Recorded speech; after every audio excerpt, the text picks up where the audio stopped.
بسم الله الرحمن الرحيم.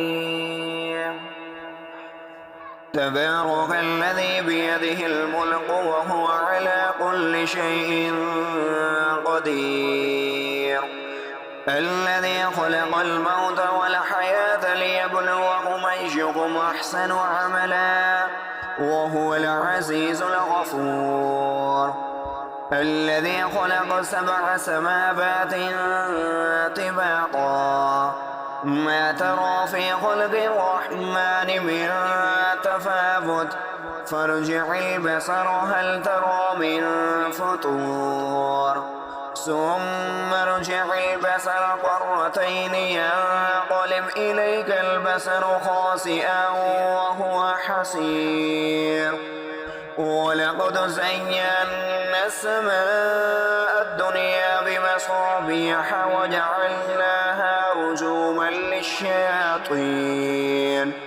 رجوما للشياطين وأعتدنا لهم عذاب السعير، وللذين كفروا بربهم عذاب جهنم وبئس المصير. إذا ألقوا فيها سمعوا لها شهيقا وهي تفور تكاد تميز من الغيظ، كلما ألقي فيها فوج سألهم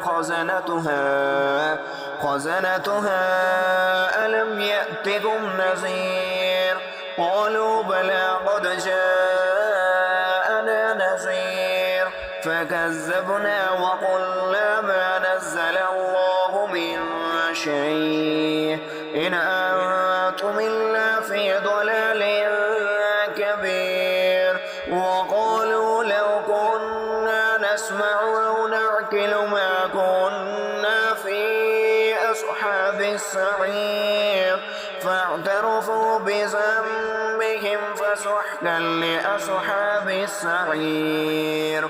إن الذين يخشون ربهم بالغيب لهم مغفرة وأجر كبير، فأسروا قولكم أو اجهروا به إنه عليم بذات الصدور، ألا يعلم من خلق وهو اللطيف الخبير، هو الذي جعل لكم الأرض ذلولا فامشوا في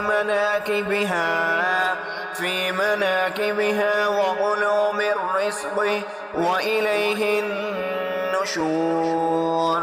أأمنتم من في السماء أن يقصف بكم الأرض فإذا هي تمور، أم أمنتم من في السماء أن يرسل عليكم حاصبا فستعلمون كيف نذير.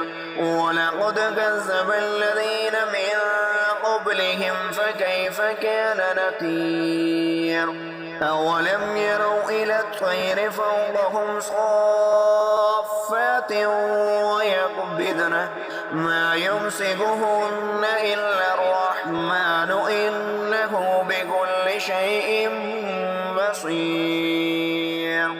أمن هذا الذي هو جند لكم ينصركم من دون الرحمن إن الكافرون إلا في غرور. أمن هذا الذي يرزقكم إن أمسك رزقه بل لجوا في عتب ونفور، أفمن يمشي مكبا على وجهه أهدى أمن